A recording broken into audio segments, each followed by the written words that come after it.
tak akan faham. Dia kena tahu baru dia boleh faham. Bila dia faham apa sesuatu ilmu, sesuatu pengetahuan itu, baru dia boleh guna ilmu tu. Baru dia boleh mengaplikasikan perkara itu. Itu maksud belum dalam tahap ketiga. Dan belum kata apabila orang itu boleh menggunakan aplikasinya, maka dia boleh menganalisis terhadap ilmu tu. Baru dia capai. Dan kemudian barulah munculnya kemahiran sintesis dan kemahiran penilaian. Kata belum. Apa beza antara analisis dan sintesis? Ada siapa boleh cerita kat saya? Apa beza? Macam mana yang dikata itu analisis? Macam mana yang dikata itu sintesis? Boleh? Ada siapa nak share? Apa bezanya? Macam mana kita nak tahu beza dia? Ada? Tak apalah. Tak ada nak jawab. Saya jawab. Okey. Saya cuba boleh? Jelas Zulaika. Kita tunggu communication kan bagus tu. Macam ni, saya rasa lah analisis ni berdasarkan apa yang kita lihat, kita rasa. Okey, kita lihat, kita rasa. Lepas tu kalau sintesis ni dia berdasarkan pemboleh ubah. Kita dah tetapkan pemboleh ubah sekian-sekian dan apa yang berlaku. Kita tetapkan pemboleh ubah apa yang berlaku. Nak berpijak dekat mana jawapan tu. Bukan salah, tapi saya nak kaitkan sintesis tu nak berpijak kat mana kenyataan tu. Mungkin tak apa, itu pandangan Zulaika. Yang lain ada nak bagi, apa beza antara sintesis dengan analisis? Kalau ada siapa nak share? Ada? Tak ada? Zulaika je yang berani. Baik. Begini begini, mudah je kita nak faham. Membezakannya mudah. Sekali lagi kita akan guna formula ini untuk kita pergi mendalam. Analisis ni ialah sesuatu perkara, sesuatu yang besar. Kalau kita kata sebuah kerangan yang panjang, tetapi kita menarik keluar daripada kerangan itu poin-poinnya. Poin-poin utama dalam satu karangan yang besar, satu karangan yang panjang, kita tarik keluar poin 1, poin 2, poin 3. Itu proses analisis. Melihat sesuatu yang luas dan mengenal pasti elemen-elemen yang ada di dalamnya. Itu analisis. Bila sintesis akan berlaku? Sintesis terbalik. Sintesis pula, kalau kita mempunyai poin-poin yang banyak, daripada poin-poin yang banyak ini, kita mengarang sebuah karangan. Kita mencipta sebuah karangan berdasarkan poin-poin yang disenarang. Itu sintesis. Nampak tak? Analisis kita mengambil keluar poin-poin utama. Analisis pula kita menggabung balik sintesis poin-poin utama menjadi sesuatu yang lain. Mencipta sesuatu yang lain. Itu sintesis. Boleh faham Baik, itu beza dia. So, belum kata kemahiran analisis kita boleh kenal pasti dulu. Sesuatu ruang yang luas, kita dapat mengenal pasti benda-benda yang berbeza di dalamnya. Benda-benda yang tertentu di dalamnya. Itu proses analisis. Lepas tu bila kita dah boleh membezakan, maka kita ambil benda yang kita beza, kita cantum, menghasilkan sesuatu yang lain. Itu tahap pemikiran seterusnya, kata belum. Sintesis. Dan akhir sekali belum kata bahawa kemuncak pemikiran manusia pada tahun 1956 ni, belum kata bahawa manusia sudah boleh meramal daripada pengetahuan yang dia ada. Dia ada pengetahuan ini, maka dia boleh membuat prediction, boleh meramal, boleh mentafsir tentang sesuatu perkara. Itu kemuncak pemikiran, kata belum. Kata belum 1956. Namun begitu selepas di akhir abad-abad yang akhir-akhir ini, banyak kita menerima pengkaji-pengkaji telah membuat analisis tentang korelasi di antara tahap pemikiran manusia dan melihat di manakah sebenarnya kemuncak kepada kemahiran konektif itu. Maka kerana itu pada tahun 2001 bahawa konektif ini telah direview. Telah direview semula, maka dia susun balik penilaian yang suatu ketika dulu sebagai kemuncak kepada kemahiran berfikir, maka daripada tahap 6 jadi 5. Dan manakala tahap 5 yang kita sebut sintesis itu telah ditukar menjadi creating. Jadi tahap 6. Apa creating tadi? Saya sebut definisi sintesis tadi. Iaitu daripada poin-poin maklumat-maklumat tu tadi, maklumat itu telah dicantum menghasilkan sesuatu yang lain. Maka dia dilihat sebagai kemuncak kepada konektif dan dia telah dibawa kepada tahap 6 tapi namanya telah ditukar sebagai creating, penciptaan. Jadi inilah taksonomi Bloom yang kita guna hari ini. Semenjak daripada 2001 lagi. Setelah kita menggunakan Bloom ini, semua level pengajian di negara kita, sama ada sekolah, institusi, malah hingga kepada level tertinggi pengajian di universiti pun, inilah taksonomi Bloom yang kita guna. Jadi ada juga kes di mana saya membuat auditing, saya bertemu dengan dokumen-dokumen yang masih lagi menulis C6 itu penilaian. Masih ada lagi yang menulis C5 itu dengan perkataan sintesis. Jadi kita kena ubah. Jadi kalau ada yang roda impian tu, boleh je potong perkataan sintesis, tulis dekat situ creating ataupun penciptaan. Yang lain tu sama je. Cuma beza nama dan juga beza susunan tahap. Boleh faham Okey. So hari ni jangan lagilah tunjuk dekat auditor cerita lama. Atau tunjuk pula roda impian tu dalam file kita pula. Cantik file pensyarah buat. Saya cukup faham lah pensyarah poli ni kalau buat file, grade A lah file dia. Memang cantik. Tapi janganlah dokumen-dokumen yang usang dah, yang kita tak pakai dah. Baik, mari kita faham apa maksud C1, C2, C3 dan bagaimana C1, C2, C3 ni kita tahu dia capai ke tidak. Baik. Apa maksud C1? C1 dia dikatakan pelajar yang capai C1 ini apabila pelajar itu boleh imbas kembali. Dia boleh ingat balik, dia boleh cerita balik apa yang dia nampak, apa yang dia dengar. Dia tak faham pun tak apa, tapi dia hafal, dia boleh cerita balik. Ketika itu pelajar sudah pun capai C1. Nampak Pelajar itu dapat mengimbas kembali maklumat apa sahaja yang pernah dia tengok, yang pernah dia dengar, atau daripada mana deria sekalipun, dia boleh keluarkan balik. Maka ketika itu kita anggap dia sudah pun berjaya capai ke tahap pengetahuan.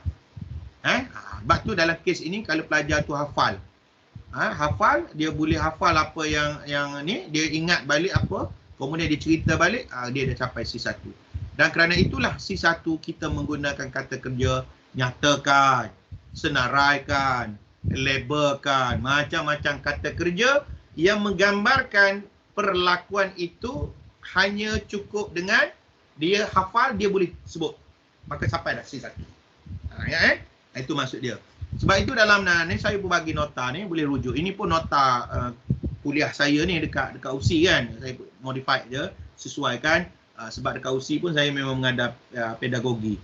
Cara-cara mengajar dalam bidang TVET dekat USI.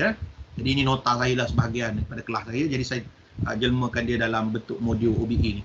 Baik, banyak kata kerja yang menunjukkan dia adalah C1. Tapi ingat bahawa kata kerja bukan segala-galanya.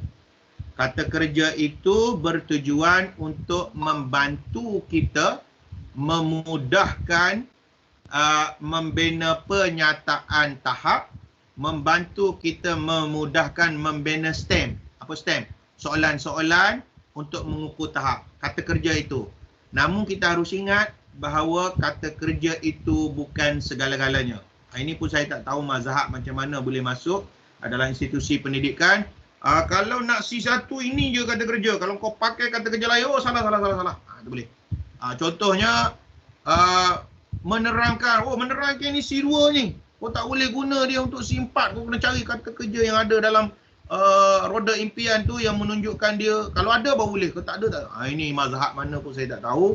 Letaklah ke tepi mazhab tu. Bila tuan-tuan amal mazhab tu, tuan-tuan sebenarnya mungkinlah soalan tu tak salah pun kerana mazhab tu.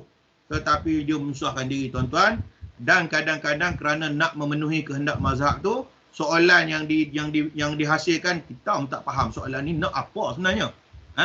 Kerana kata kerja yang kita pilih nak sesuai, kita pun tahu soalan ni sebenarnya nak apa? Dia minta apa dengan pelajar? Dia nak ukur apa sebenarnya? Banyak gitu Jadi kita patah balik, yang paling penting apakah yang terkandung di dalam setiap tahap itu lebih penting daripada kita memahami kata kerja. Memahami yang terkandung. Okey, itu C1. Baik. Bilakah keadaan dikatakan bahawa pelajar itu sudah pun menguasai C2?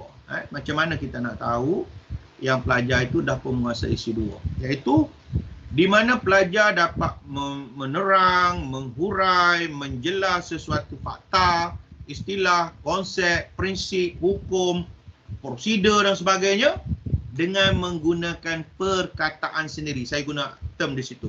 Perkataan sendiri. Apa maksud perkataan sendiri? Di mana pelajar boleh hurai, boleh jelas, boleh terang dengan perkataan sendiri. Apa maksud dia? Baik, katakanlah kita tanya Ali dalam kelas kita. Ali, berikan definisi tentang sebuah robot. Ali pun bangun, dia pun pegang nota. Menurut RIA, Robot Industrial Association menyatakan bahawa robot adalah sesuatu yang boleh diautocara semula. Ali baca. Ali capai tak C2?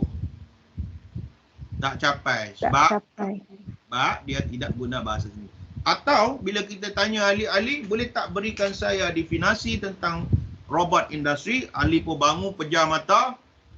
Menurut RIA, menurut Robot Industrial Association menyatakan bahawa robot ialah sesuatu yang boleh diatur cara semula. Ia juga mempunyai pelbagai fungsi dan ia juga adalah pelbagai movement. Katakanlah Ali cerita balik, dia hafal. Walaupun ayatnya panjang tapi dia hafal. Dia cerita balik. Adakah Ali capai C2? Tak capai. Pun tak capai. Sebab Ali sebenarnya dia tak faham. Tapi dia menggunakan kemahiran hafal. Nah inilah yang sering kali kita bertemu dengan pelajar kita, jawab sebiji keluar dari nota. Dia jawab tu penyataan dia, kita suruh dia hurai. Memang dia hurai tapi huraiannya sebiji daripada tersusunnya perkataan-perkataan yang dia tulis itu semuanya daripada nota. Maka percayalah ketika itu pelajar sebenarnya dia tak sampai pun C2. Dia masih lagi duduk C1 walaupun ayatnya dalam bentuk penerangan. Sebab tu saya kata fahamkan konsep konektif tu. Baik, apa yang dikatakan dengan Ali yang sudah faham, yang sudah menguasai tahap kefahaman? Contoh, kalau kita tanya Ali apakah definisi robot? Kalau Ali bangun dalam kelas dia jawab definisi robot ya puan. Robot ni puan dia ada 3. Kalau ni dia ada 3 ciri lah yang mengatakan dia robot ni. Pertama, robot ni dia mesti kita boleh tukar-tukar program dia. Kita nak program itu, program.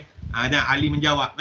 Yang kedua, robot ni dia mestilah mempunyai berbagai fungsi. Hari ni kita nak buat dia ngakut barang. Esok kita nak suruh dia buat welding. Lusa kita nak suruh dia buat mengecat. Kan? Itu. Dan satu lagi, robot ini mempunyai kepelbagaian pergerakan. Dia punya darjah, darjah kebebasannya ada 3-4 darjah kebebasan. Nampak? Dia menggunakan bahasa dia sendiri, perkataan dia sendiri. Ketika itu bukti bahawa Ali sebenarnya faham apa itu robot. Nampak Berbanding Ali pejam mata, robot dia jawab benda yang sama pun. Apa yang dia jawab tu benda yang sama, tapi yang ni dia pejam mata dan dia keluarkan balik apa yang dia hafal. Robot merupakan bla bla, dia tak faham. Tapi dia tahu.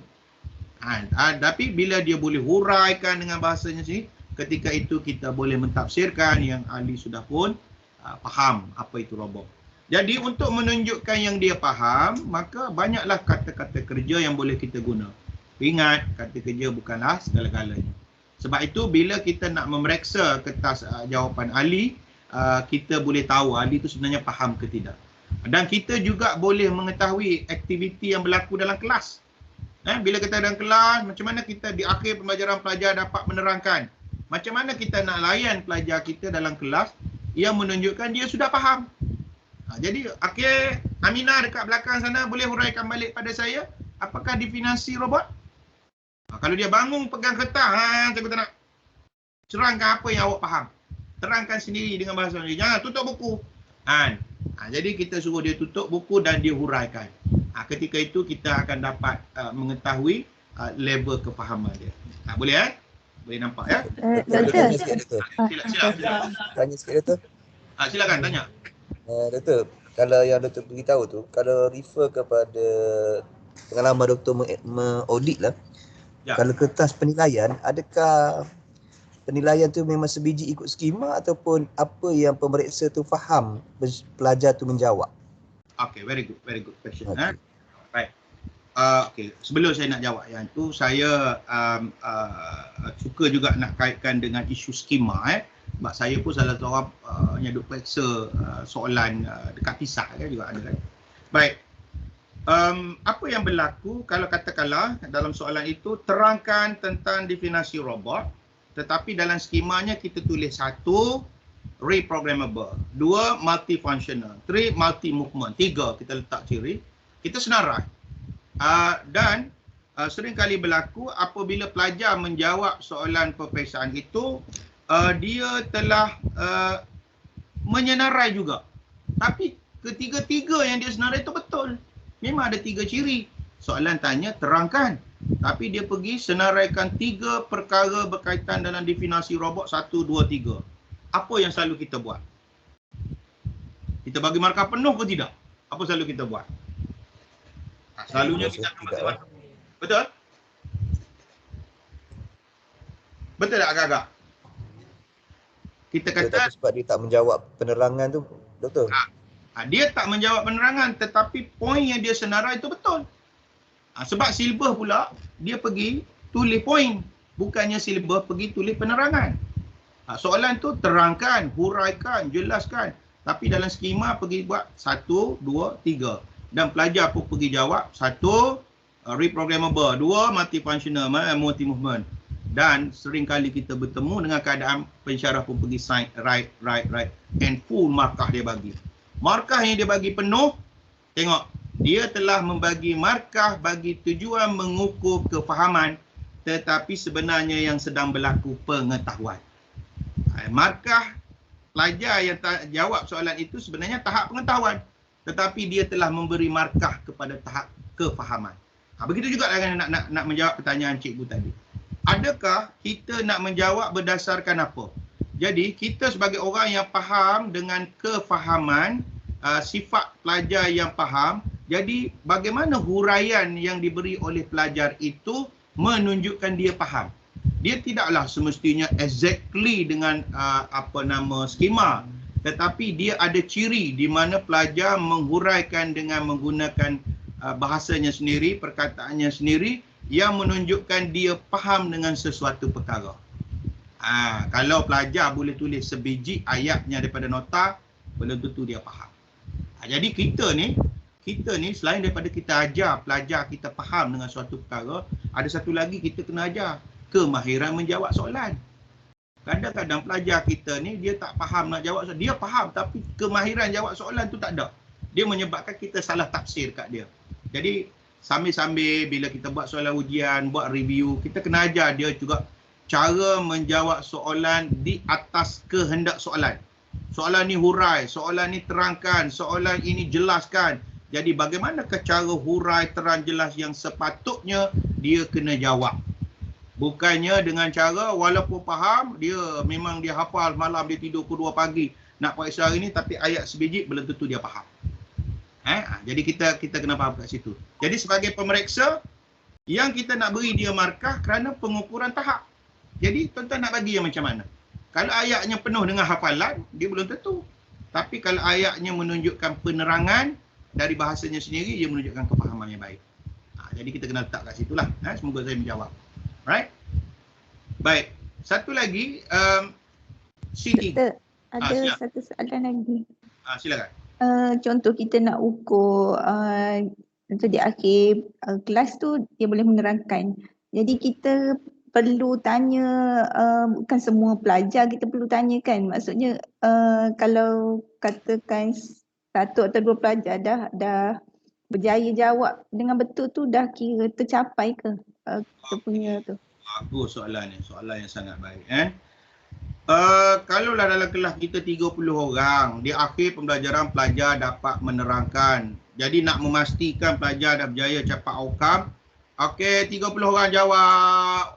Habis kelas tu sejam dah habis untuk tu sajalah kan. Macam mana kita boleh? Tapi dia tidak ada panduan dalam kelas bagaimana, ini ilmu pentafsiran. Kita diajar tentang teknik sampling. Teknik sampling. Itu dia. Dia tidak ajar di dalam MQA ke MBOK ke, untuk mengukur outcome mestilah sekurang-kurangnya 5 orang. Tak, dia tak diajar. Tetapi kita diajar dalam ilmu teknik sampling. Apa itu sampling? Apa maksud sampling? Apa maksud populasi? Beginilah. Kita ada satu guni beras. Satu guni beras. Di dalam satu guni beras tu tadi, kita nak tahu kualiti dia. Kita nak tahu kualiti beras yang ada dalam guni. Apa yang kita akan buat? Kita akan ambil beras itu segenggam di tapak tangan kita untuk melihat kualiti beras seguni. Seguni beras itu namanya populasi. Beras yang ada di tapak tangan itu namanya sampel. Maka sampel yang kita guna di tapak tangan ini akan memberitahu kita tentang seguni beras. Kita pun tengok dekat tapak tangan ini, wah beras ni bagus. Wah beras ni sudah ada bubuk, dah pecah, beras ni sudah hancur. Jadi sebahagian daripada dia tapak tangan ini akan beri jawapan kepada seguni beras. Begitulah prinsip dalam kelas. Jadi kita tak perlu nak ambil semua pelajar dalam kelas, tetapi kita sampling dia. Apa contoh sampling? Mungkin kita boleh guna berbagai metod sampling. Sampling yang pertama, kita tanya pelajar yang paling aktif dalam kelas. Boleh jawab. Dalam masa yang sama, kita pula pilih pelajar yang paling pendiam dalam kelas. Jadi kalau orang aktif pun boleh jawab, kalau orang pendiam pun boleh jawab. InsyaAllah lah, satu kelas lah boleh. Atau kita pilih satu di belakang, satu di ujung belakang kiri, satu di ujung belakang kanan, satu di tengah, satu di depan, satu di depan. Semua penjuru dekat dalam kelas tu boleh jawab, boleh beri penerangan apa yang kita. Cukuplah. Bawa ada 4. Jadi sudah memberi maksud sampling itu sudah menggambarkan tentang pencapaiannya satu kelas. Jadi pertanyaan kepada Puan Zana tu tadi, iaitu kita kena sampling method. Sampling method boleh berbagai cara. Random pick dalam kelas mengikut kedudukan, random pick di atas sifat karakter pelajar. Pelajar yang cergas, pelajar yang pendiam, pelajar yang itu pun boleh kita beri juga. Atau kita boleh open. Open dulu kepada kelas. Siapa nak beri rumusan kepada cikgu, kepada saya? 1, 2. Tiba-tiba pam kita pilih yang ujung. Yang macam payah benar nak menjawab. Kalau dia boleh jawab, maksudnya satu kelas itu dah berjaya capai. Sampling method. Right, very good. Boleh faham ya? Okey, boleh.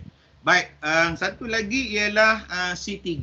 Macam mana kita boleh katakan bahawa pelajar kita itu sudah pun capai C3.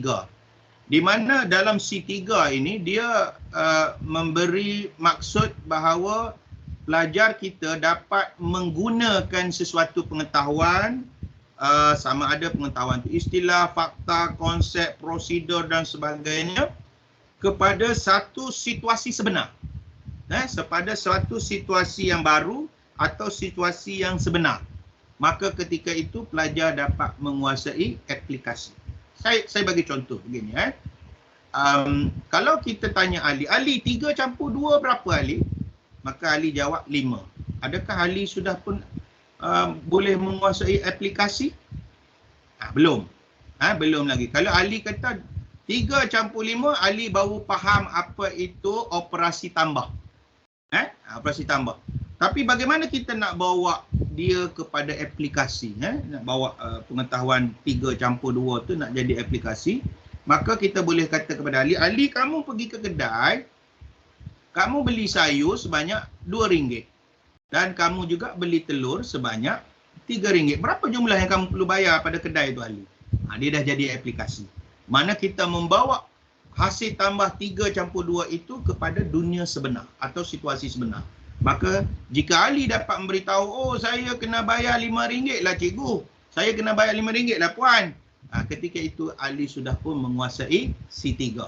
Maksud dia boleh menggunakan pengetahuan, dia boleh menggunakan benda-benda yang dia telah faham kepada situasi baru atau kepada situasi sebenar. Sebab itu orang yang nak mengajar C3, kita tak boleh mengajar dalam bentuk abstrak. Suatu zarah bergerak. Zarah tu apa zarah? Suatu zarah bergerak dari titik A ke titik B dengan kelajuan 2 meter sesaat. Nyatakan jumlah jarak yang di antara satu zarah.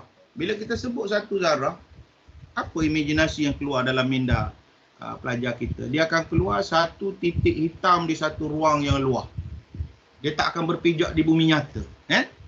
Suatu objek, apa objek tu? Bulat, 4 segi. Macam-macam dia boleh.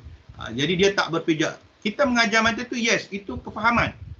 Suatu zarah bergerak berapakah jumlah, ambil formula, masuk data dalam formula, yes, itu soalan kefahaman.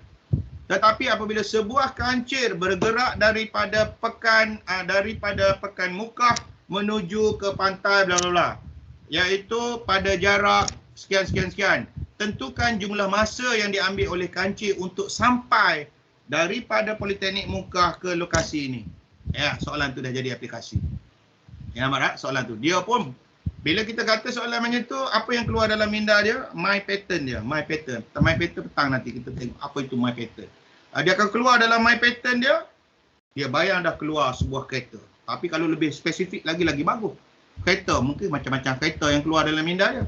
Bila kita sebut sebuah kancil, dia spesifik. Dia akan keluar wajah kancil, dia akan keluar Politeknik Mukah, dia akan keluar ke destinasi yang dia nak pergi.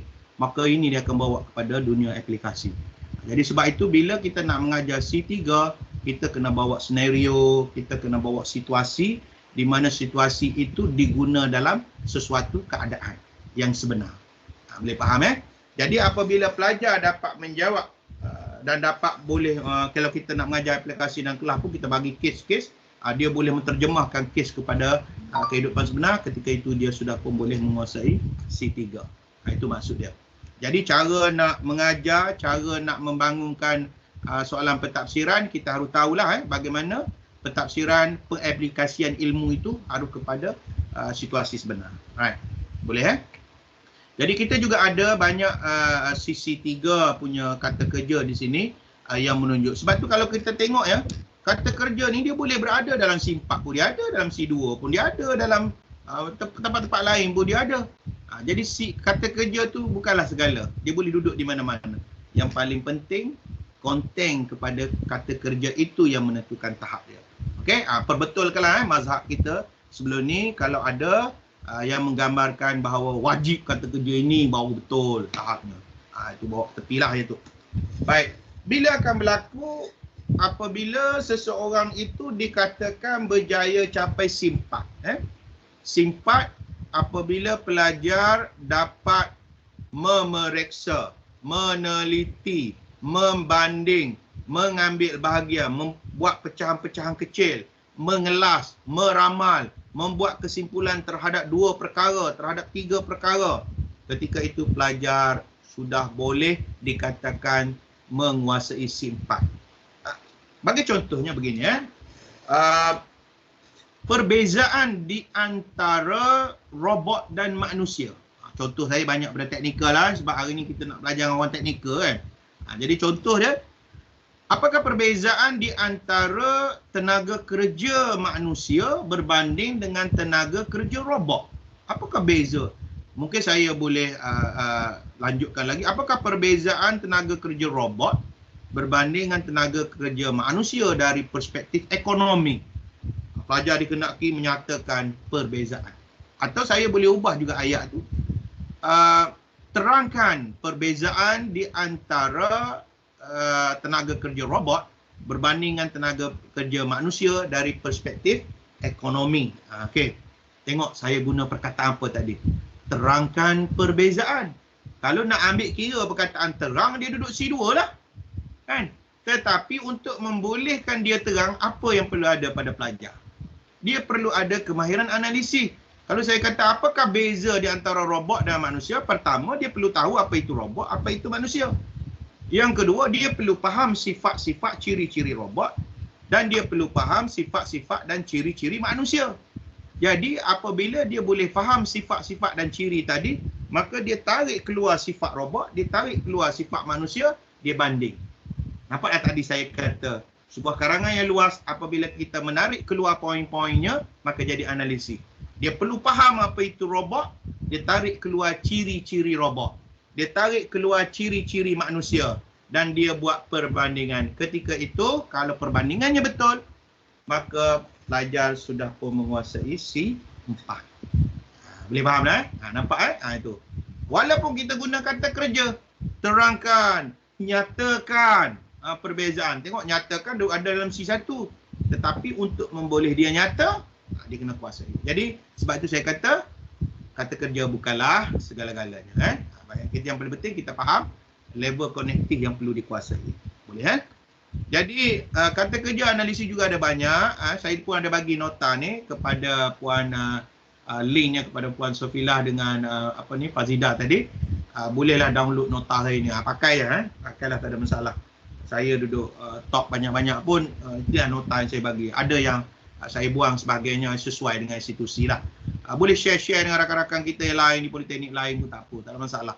Dan gunakanlah slide ini pun untuk retraining buat hinaus, guna balik slide saya ni, ajar orang lain pula.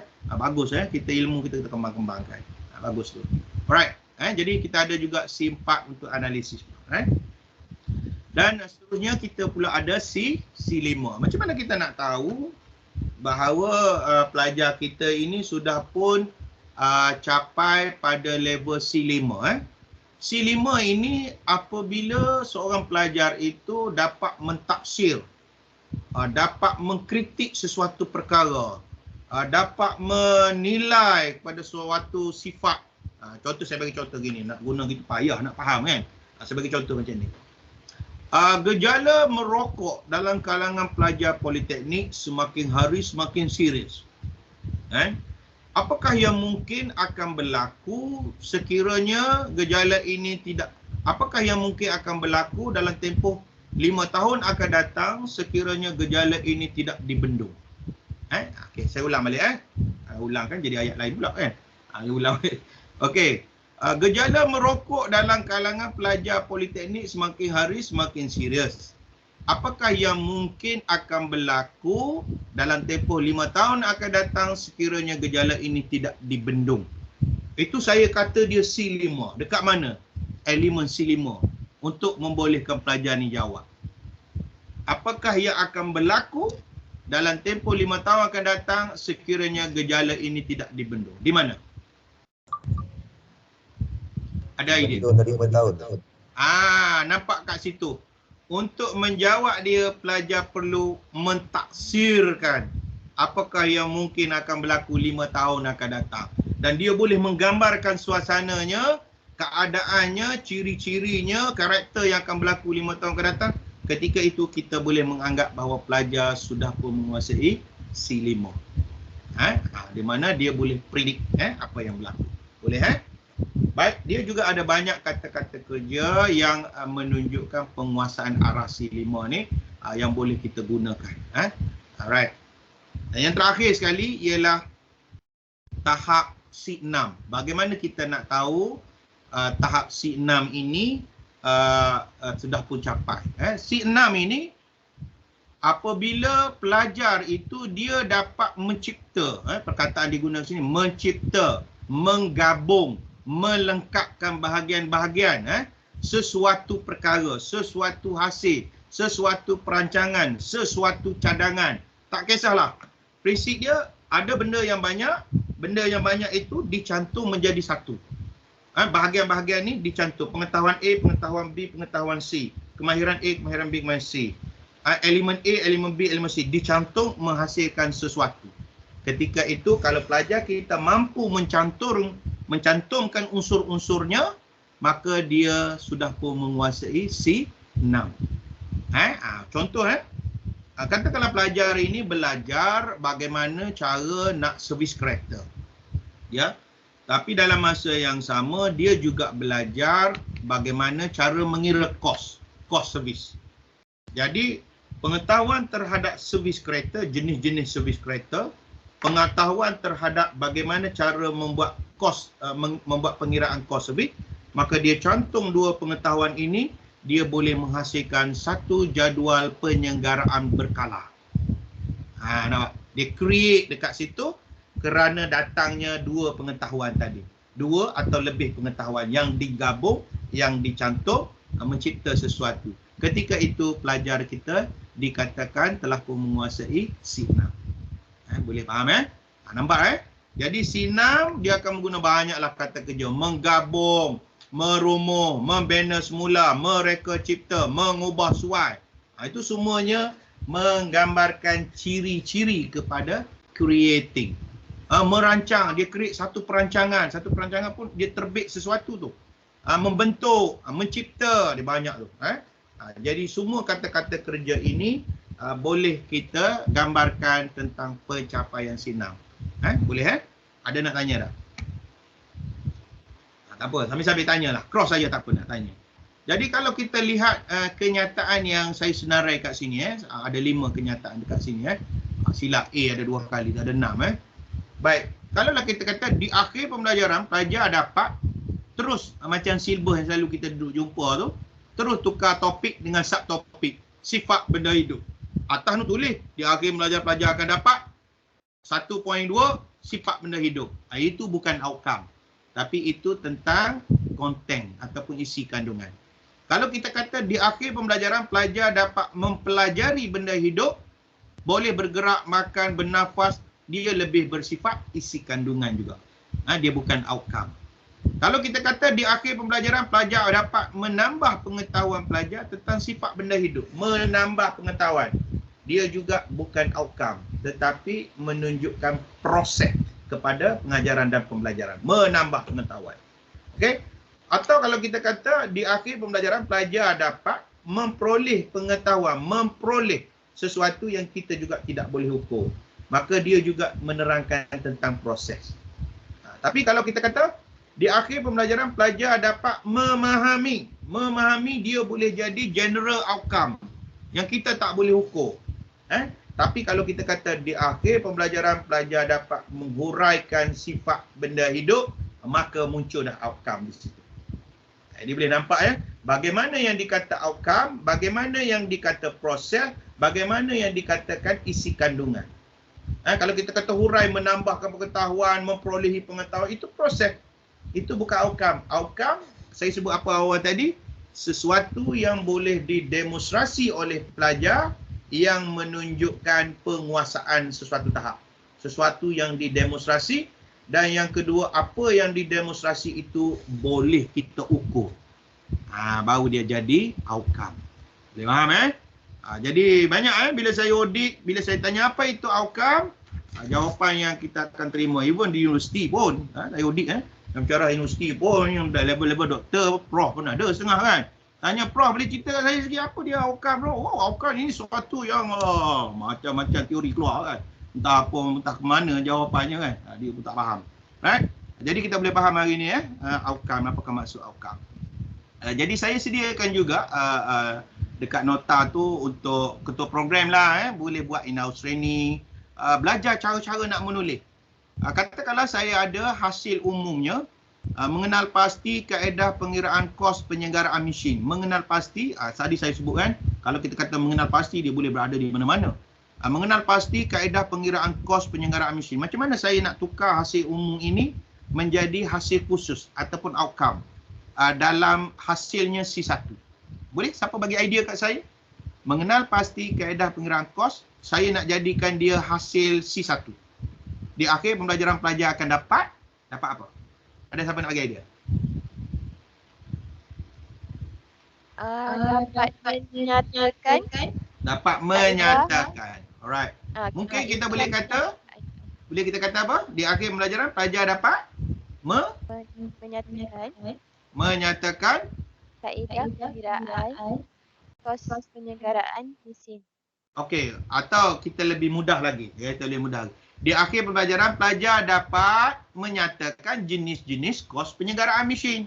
Contoh, menyatakan. Kalau C2, agak-agak macam mana kita nak buat pernyataan hasil? Pernyataan outcome. Boleh? Siapa boleh share? Di akhir pembelajaran pelajar dapat C2. Ada idea? Lain-lain lagi? JKM, PMU? Macam mana nak jadi C2? Di akhir pembelajaran, pelajar dapat menerangkan kos-kos yang terlibat dalam penyelenggaraan mesin. Boleh jadi menerangkan. Mungkin ada fixed cost, variable cost kan? Dia terang. Baik, macam mana pula C3? Ada idea? Di akhir pelajaran, pelajar dapat mengira kaedah pengiraan kos penyelenggaraan mesin. Okey, kalau C3 di akhir pembelajaran pelajar dapat mengira kos penyelenggaraan mesin. Mengira kosnya, dia kira mana fixed cost, mana variable cost, dia boleh kira.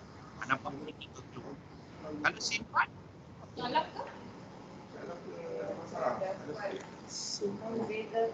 ya idea. Membezakan boleh membezakan. Sila. Analisis. Di akhir pembelajaran pelajar dapat apa? Kalau beza. Membezakan kaedah pengiraan bagi kos penyelenggaraan mesin. Kaedah pengiraan bagi mengira. Okey. Pembezaan Di akhir pelajaran pelajar dapat membezakan kaedah pengiraan bagi dua pendekatan pengiraan kos mesin. Itu kan ada dua kaedah dia boleh bezakan. Kena lebih spesifik lah. Lebih spesifik. Jangan general. General dia tak sampai. Dia nak pijak kat mana. Penilaian agak-agak macam mana? Tak apalah tu. Saya ada bagi sheet kosong. Nanti buat latihan. Ada jawapan dekat belakang tu, saya berlatih lah. Sebab bila kita boleh berlatih ini, dia membantu kita untuk menguasai kefahaman dengan mendalam tentang tahap-tahap konektif tu. Membeza, mengguna, menilai, menghasilkan, tengok jadi mudah kat situ nampak C mana tu. Jadi latihlah benda ni ulang-ulang supaya kita dapat kuasai, dia jadi mudah. Kita nak buat soalan Pak pun dia jadi mudah dah kepada kita. Okey. So kita tengok balik. Apakah yang ada dalam CLO kita? Boleh buka semak CLO, tuan-tuan tengok dekat maklumat khusus yang berkaitan dengan C. Cuba banner yang macam saya tunjuk awal tadi yang berkaitan dengan C. C-nya itu ada dekat silibus mana. Sekarang tuan-tuan dah faham C1, 2, 3, 4, 5, 6. Kita dah faham. Cuba cek balik, katalah kita ambil CLO1. CLO1 kita dia letak C3. Kan? Dan di dalam CLO1 tu apakah kandungan silibusnya yang ada dalam CLO1? Mungkin topik 1, mungkin topik 2, atau sebahagian dari topik 2 atau sebahagian dari topik 3. Maka dari topik 1, topik 2, topik 3 tadi, cuba kita banner macam ni. Kita banner macam ni. Ini cara bagaimana kita akan membuat analisis dari segi pembangunan struktur silibus. Dan macam inilah cara bila kita audit MQA 01 kalau tuan-tuan hantar, kalau MQA hantar kat saya akan buatlah jadual ni. Topik 1.1 di bawahnya subtopik 1.1 dia nak capai apa? C2, dia nak capai C3. 1.1.3 nak capai C3. 1.2.1 dia nak capai C1. Dan CLO-nya adalah C3. CLO dalam topik ini adalah C3. Maka saya akan dapati capai tak dominansi 3 dia. Nampak tak bahawa silibus yang dibangunkan, outcome yang dibangunkan pada silibus ini memang cantik. Kerana itulah kehendak CLO dan itu jugalah yang dijelmakan di dalam topik-topiknya ataupun learning outcome-nya. Jadi kita sebagai penggubah kurikulum kena make sure lah benda ni. Mana mungkin CLO kita tulis C4 tapi silibusnya semua C1, 2, 3, C1, C2, C1, C2, C1, C2. Tapi angan-angan kita nak dapatkan CLO C4. Kan? Dah tak betul dah silibus yang kita bangunkan. Saya pernah satu kolej jemput saya bagi talk tentang pembangunan item. Sebelum dia talk tu timbalan pengarah dia mesej saya. Dia kata, "Doktor, kami mendapat teguran dari audit mengatakan pensyarah-pensyarah yang membangunkan soalan pentafsiran tak capai tahap diploma." Dia kata. Audit komen kami pun pening tak tahu tak capai tahap diploma ni maksud dia apa.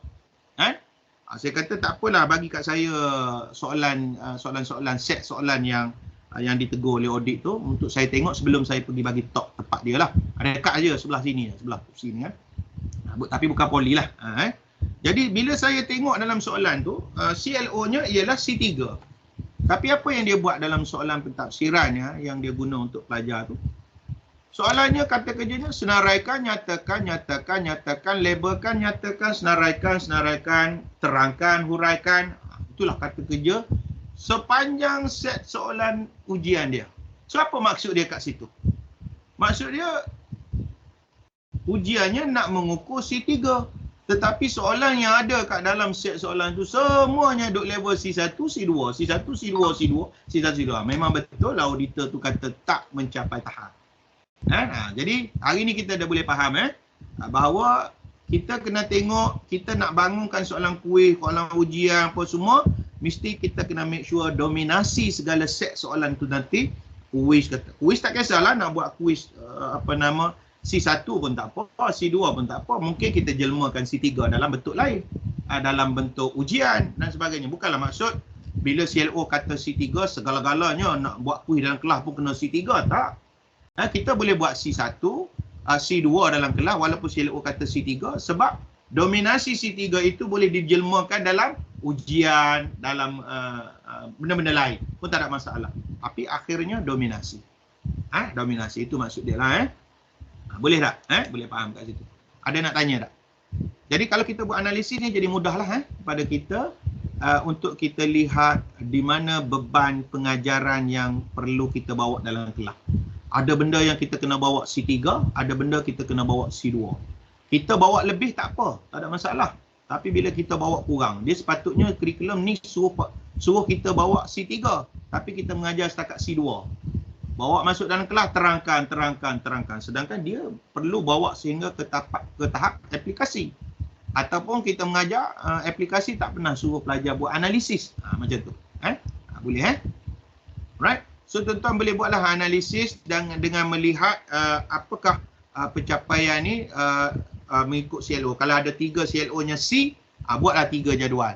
Saya bagi contoh kat sini CLO 1, CLO 2. Lalunya jaranglah CLO tu ada banyak CLO semuanya CC. Lalunya ada 2 dengan 1 A. CLO 1 C, CLO 2 pun C, CLO 3 dia jadi A. Begitu.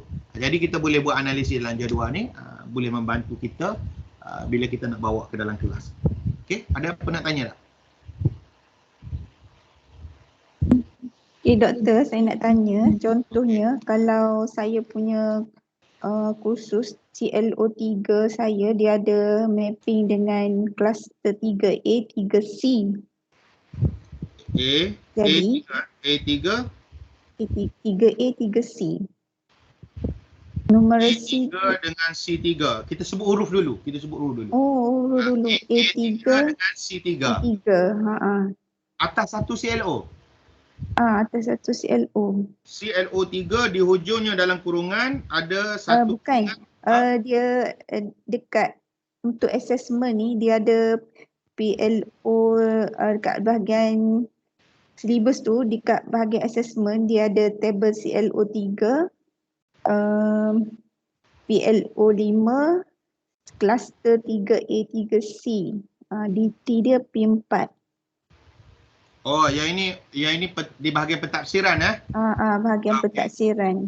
Cikgu Puan Hazana simpan dulu. Nanti kita masuk topik pentafsiran, nanti kita jelmakan balik. Kita terjemahkan balik. Bagaimana pentafsiran itu akan berada pada tahap-tahap tu tadi. Nanti. Simpan. Bagus soalan tu. Soalan yang baik. Okey, yang lain ada soalan tak? Pentafsiran kita akan masuk esok bermula dari pagi pukul 10. Modul yang kedua tu kita akan start pentafsiran. So. Lain ada nak tanya tak? Doktor nak tanya. Silakan. Kalau saya punya topik 1.1 tu ialah C3, tapi subtopik dia 1.12 tu dah mencapai C4, boleh tak? Okey, boleh. Dia di bawah 1.1, maksudnya dalam 1.1 tu secara keseluruhan dia nak C3 lah. Namun di bawah 1.11, 1.12, 1.13 dia boleh lebih pun daripada C3. Sebab tu saya kata C3 tu dominasi. Tapi di dalam sub topik di bawah 1.1 tu kebanyakannya C3 lah nak capai, atau beban C3 tu lebih berbanding yang lain. Begitulah maksud dia. Sebab tu saya kata tadi, janganlah kita design kurikulum bila kita kata P3, P3. Bila kita kata C4, C4. Kita boleh lebih supaya kita boleh latih graduan kita besok untuk bersedia dengan lebih tinggi tahapnya. Kita boleh latih, tak ada masalah. Okey, boleh. Sebab dia CLO 1 dia C3 je. Tu nak tanya tu kan, sebab takut nanti lebih pula. Dia boleh terlebih tetapi jangan dia lebih banyak dari yang sepatut. Contohnya, dia nak capai C3 tetapi di dalam subtopiknya simpat lagi banyak pada C3. Mana tak betul. Ya. Ada dua sub simpat. Jadi maknanya 1.1 dia tu tak betul lah. Sepatut 1.1 dia tu simpat lah. Baru betul anak buah di bawahnya simpat kan. Sebab simpat lagi banyak. Dia buat 1.1 C3 tapi konten di bawahnya simpat banyak. Dia tak kena dia punya dahan dan rantingnya tu. Okey. Jadi dia kalau dia buat macam tu sepatutnya 1.1 tu dia guna kata kerja yang sesuai dengan sifat lah. Yang menunjukkan sifat. Okey, sebab ranting-rantingnya banyak sifat. Begitu. Okey, bagus soalan tu. Alright, lagi? Ada lagi? Azana dia fikir jauh dah, dia fikir ke depan jauh dah. Baguslah tu dah nampak sebab bila kita buat kerja hari-hari dengan benda ini, jadi bila kita sebut tu benda tu kita dah boleh bayang. Okay? Apa yang berlaku dalam konten kerja kita. Okey, lagi nak tanya. Doktor, kalau rubrik yang untuk kita ukur yang tadi pun kena tanya esok lah. Maksudnya dari segi kita nak ukur student tu. Okey. Rubrik ada topik khas, nanti boleh tanya dalam rubrik. Tapi rubrik ini juga taklah bermakna kalau kita kata dalam konektif kita ukur guna ujian. Tapi boleh tak kita nak ukur konektif guna rubrik? Boleh, tak ada masalah. Tapi boleh tak kalau kita nak ukur efektif guna ujian? Boleh tak? Contohnya macam ni. Saya nak ukur kemahiran membuat pembentangan. Pembentangan tu efektif kan? Tapi saya nak ukur menggunakan kaedah konektif. Macam mana saya buat? Saya buat 10 soalan berkaitan dengan kemahiran pembentangan. Soalan 1, nyatakan definisi pembentangan. Soalan 2, nyatakan ciri-ciri pembentangan yang baik. Soalan 3, bla bla bla saya kata kan. Lepas tu pelajar jawab soalan ujian tu dan dia skor markah 100%. Ujian bertulis tentang pembentangan, pelajar tu skor 100%. Boleh tak saya kata pelajar yang skor 100% ini adalah pelajar yang hebat pembentangan dia? Boleh tak saya kata gitu? Tak boleh. Tak boleh sebab pembentangan itu dimensinya efektif. Ujian itu mengukur dimensi konektif. Ini yang dipanggil constructive alignment. Ada tak betul dah. Tapi kalau kita guna rubrik untuk ukur konektif boleh. Kita guna rubrik untuk mengukur efektif boleh. Tapi kalau kita guna ujian untuk mengukur efektif itu tak boleh. Dimensi dia berbeza. Dimensi dia tak boleh buat gitu. Jadi kalau efektif totalinya kita akan menggunakan skema ataupun kita guna rubrik. Nanti rubrik kita belajar rubrik yang betul macam mana. Sekarang ni rubrik kita main numpang ya, pakcik Google, kita print out, kita pun select buat masuk dalam kita punya SIM. Realitinya rubrik tu kita tak latih pun kan. Nanti kita masuk dalam topik rubrik nanti. Okay, rubrik tu dia random ke kena semua diuji doktor? Tiap pelajar ke ataupun dia random?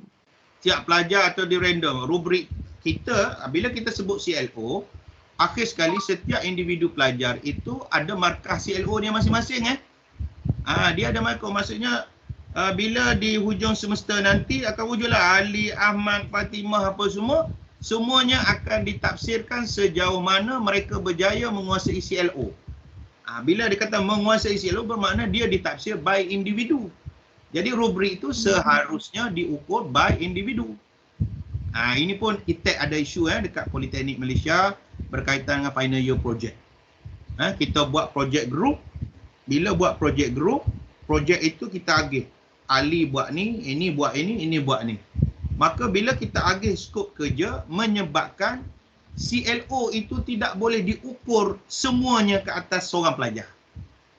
Sedangkan CLO itu harus dicapai oleh seseorang pelajar harus mencapai ke semua CLO-nya. Tapi bila kita buat group, menyebabkan hanya CLO tertentu saja boleh ukur. CLO lain duduk dekat pelajar lain. Contoh, ada kes projek semester akhir, pelajar ni design, pelajar ni pula technical. Seorang pelajar ni kerja dia tulis report. Dia tanggungjawab dia tulis report. Dia tak payah buat benda lain. Kawan-kawan akan bagi maklumat, dia tulis report. Macam mana yang dikatakan elemen CLO yang lain? Sedangkan pelajar ni kita ukur dia tulis report Ataupun pelajar ni dia diukurnya untuk buat design. Macam mana pula dengan part lain yang dinyatakan di dalam CLO tu? Jadi dah tak betul dah. Ini timbul isu ITEC dengan Politeknik Malaysia. Apabila kita membuat projek semester akhir dalam bentuk kumpulan, kita faham Politeknik ni terutama dalam bidang kejuruteraan mekanikal, bidang-bidang teknikal ni agak mahal pada pelajar nak buat projek besar-besar. Jadi terpaksa kita bagi 4-5 orang satu grup projek supaya mereka boleh share dan hasilkan projek. Sebab nak kongsi kos. Tetapi apa yang menjadi masalahnya di situ, apabila 5 orang itu, bagaimana 5 orang ini harus kita ukur CLO yang sama. Katakanlah projek itu ada 4 CLO. A yang buat kerja skop dia ni boleh memenuhi 4 CLO. B yang buat kerja yang kita agihan kerja pun boleh memenuhi 4 CLO. Begitu juga yang lain. Jadi yang sedang berlaku bila A, B, C diagihkan kerja dalam kumpulan projeknya, menyebabkan B tak boleh diukur 1 atau 2 CLO-nya. C hanya boleh CLO tertentu saja diukur dan level lain tak boleh ukur. Maka itu akan menimbulkan isu.